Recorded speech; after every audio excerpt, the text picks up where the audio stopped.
Hi guys, welcome to Safi Mixed.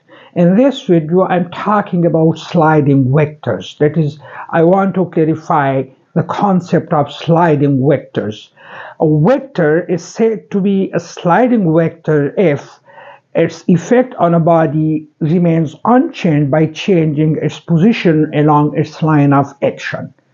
For example, consider we have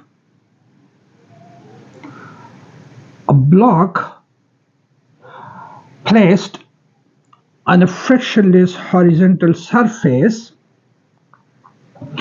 and we make holes in block and attach a hook over here, and all these points are passing over a straight line and we exert a force first at this position, right? At this position, let me call this position A, this hole is at position B, this is at position C, and this is at position D.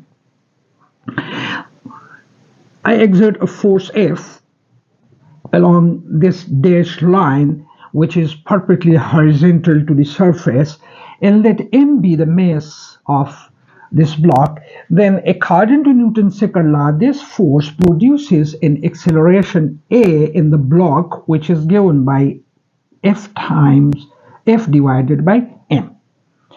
Now F is a sliding vector. If I take F and exert this exactly at this position, that is, now I attach a thread to the hook at point D and exert the same force F at this position. I remove this force, I shift this force to this position. Now again, according to Newton's second law, the force which I have shifted from point A to point D would produce the same acceleration. That is, the effect of the force on the body is unchanged. Similarly, if there is a hole and I pass a thread through the hole, make a loop, and then connect a thread to this position and I drag with the same force, now the point of application of the force has been shifted to C. And again, since the force is acting in the same direction, the magnitude of the force is same, I have just changed the position of application of the force from point D now to point C.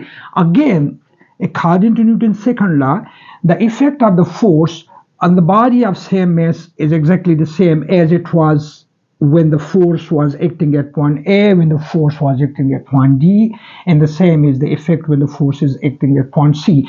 I can do the same thing if I pass a thread through hole B and connect and construct a loop, and then I connect that loop to a thread at this position. Now the point of application of the force has been shifted from point C to point B, but still the force would producing the same effect.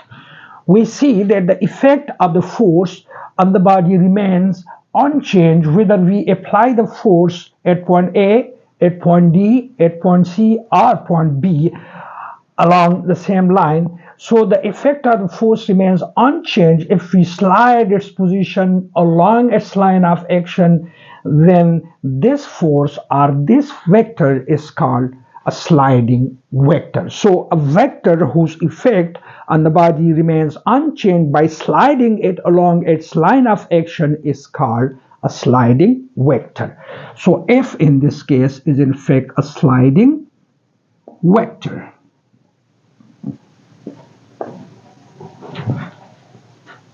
Thanks for watching.